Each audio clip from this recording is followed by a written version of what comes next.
Depuis plusieurs mois, des tensions discrètes s'intensifient en RDC autour de l'accès aux mines de cobalt et de terres rares.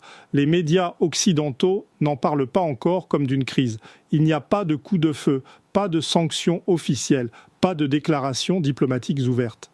Mais dans les coulisses, une guerre de position s'organise entre acteurs chinois et occidentaux pour sécuriser l'accès à des minerais dont dépend l'avenir énergétique de la planète. Le Congo possède plus de 60% des réserves mondiales de cobalt. Il détient également des quantités massives de coltan, de lithium, de cuivre et de terres rares. Ces minerais ne sont pas de simples ressources commerciales, ce sont les fondations physiques de la transition énergétique.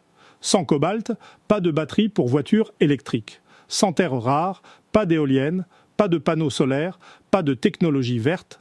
La transition énergétique, dont l'Occident fait sa priorité stratégique, dépend structurellement de ce qui se trouve sous le sol congolais et qui contrôle actuellement ces ressources, principalement la Chine. Depuis 20 ans, Pékin a systématiquement investi dans les infrastructures africaines, négocié des contrats miniers massifs, construit des ports et des routes pour extraire et exporter ces minerais. Aujourd'hui, les entreprises chinoises contrôlent entre 70% et 80% de la production mondiale de cobalt raffiné.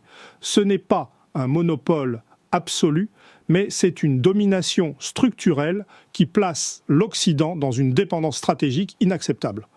Car imaginons un scénario simple, une crise éclate entre les États-Unis et la Chine, Taïwan, mer de Chine, n'importe quel prétexte. Pékin décide de restreindre ses exportations de cobalt raffiné vers l'Occident.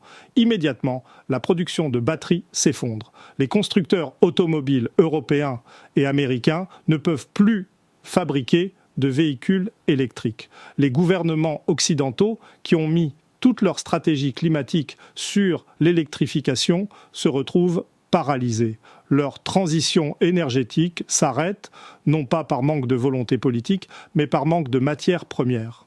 Cette vulnérabilité stratégique est inacceptable pour Washington et Bruxelles. C'est pourquoi, depuis quelques années, les acteurs occidentaux tentent de reprendre pied en Afrique centrale. Nouvelles initiatives d'investissement, pression diplomatique sur les gouvernements africains pour renégocier les contrats chinois, financement de projets miniers concurrents, promesses de développement durable et de gouvernance transparente. Tout cela vise un seul objectif, briser la domination chinoise sur les chaînes d'approvisionnement des minerais stratégiques.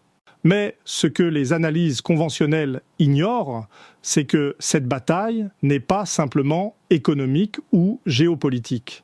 Elle est également profondément hypocrite, car l'Occident présente sa transition énergétique comme un projet moral, sauver la planète, protéger les générations futures, réduire les émissions, mais cette morale s'arrête brutalement quand il s'agit de parler de l'extraction des minerais qui rendent cette transition possible.